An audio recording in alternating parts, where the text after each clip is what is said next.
Hello, എൻ്റെ പ്രിയപ്പെട്ട നാട്ടുകാരെ, എൻ്റെ പ്രിയപ്പെട്ട സുഹൃത്തുക്കളെ, നിങ്ങൾക്ക് വേണ്ടി ഞങ്ങൾ പഴനിയിൽ പോയപ്പോൾ ഞങ്ങൾക്കുണ്ടായ ഒരു അനുഭവമാണ് ഈ വീഡിയോയിലൂടെ ഞാൻ ഷെയർ ചെയ്യാൻ ആഗ്രഹിക്കുന്നത്.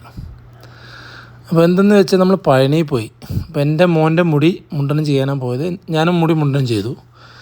അപ്പോൾ ചെയ്ത് കഴിഞ്ഞപ്പോൾ അവിടെയുള്ള ആളുകൾ വന്നു പറഞ്ഞു, തലയിൽ കളവൻ തേച്ച് തരാം, പൈസ കൊടുക്കണ്ട, ഫ്രീ ആണെന്ന് പറഞ്ഞു. അങ്ങോട്ട് കൊണ്ടുപോയി കൊടുത്തു.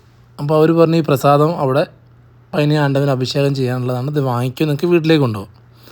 അപ്പം ഞങ്ങൾ പറഞ്ഞു, ശരി ആയിക്കോട്ടെ എന്ന് പറഞ്ഞു. അത് വാങ്ങി. ആ പൈസ എത്രയും ചോദിച്ചപ്പോൾ അവർ പറഞ്ഞു 500 രൂപ.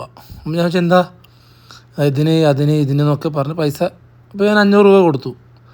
അങ്ങനെ അഭിഷേകം ചെയ്യാനായി മുകളിൽ പോയി അഭിഷേകമൊക്കെ ചെയ്ത് കഴിഞ്ഞ് ഞാൻ വന്നു. അത് പഴനി ആണ്ടവൻ അഭിഷേകം ചെയ്തില്ല എന്നാണ് പരമമായ സത്യം. ആ ശിവൻ്റെ അമ്പലത്തിൽ പോയിട്ട് അവിടെ ചെയ്യുമെന്ന് പറഞ്ഞു. അപ്പോൾ അവിടുന്ന് ചെയ്തതെന്ന് വെച്ചാൽ ഒരു തേങ്ങ മാത്രം പൊട്ടിച്ച് ചന്ദനത്തിൽ അവിടെ എടുത്ത് ബാക്കി മൊത്തം സാധനം ഞങ്ങൾക്ക് തന്നു.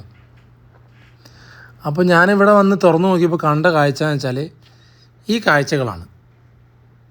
അതായത് അവർ പൈസ കിട്ടാൻ വേണ്ടി 2 കളഭമോ 2 പാക്കറ്റ് ഭസ്മോ 2 മറ്റേ ചന്ദനപ്പൊടി പോലത്തെ ഒരു പൊടികൾ, ഇതൊന്നും ആവശ്യമില്ല. ശരിക്കും നമുക്ക് വേണമെങ്കിൽ ഒരു കളഭം വാങ്ങാം, ഒരു തേങ്ങ വാങ്ങാം, ഒരു ചന്ദനത്തിരി വാങ്ങാം.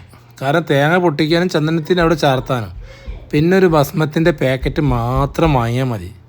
അപ്പോൾ എനിക്ക് ഈ വീഡിയോയിലൂടെ പറയാനുള്ളതെന്ന് വെച്ചാൽ, നിങ്ങൾ പഴനിയിൽ ഇനി പോകാൻ ആഗ്രഹിക്കുന്നവരാണെങ്കിൽ, പഴനി പോയി തല മുണ്ടനം ചെയ്യാൻ ആഗ്രഹമുള്ളവരാണെങ്കിൽ, നിങ്ങൾ മുണ്ടനം ചെയ്ത് കഴിഞ്ഞാൽ നിങ്ങൾ ആവശ്യമുള്ളത് മാത്രം വാങ്ങിയാൽ മതി. അല്ലാതെ അവർ ചോദിക്കുന്ന പോലെ 500 രൂപ കൊടുക്കാനോ ദക്ഷിണ കൊടുക്കാനോ നിന്നിട്ട് വെറുതെ പൈസ പോക്കണ്ട എന്നുള്ളത് കൊണ്ടാണ് ഞാൻ ഈ വീഡിയോ ചെയ്തത്.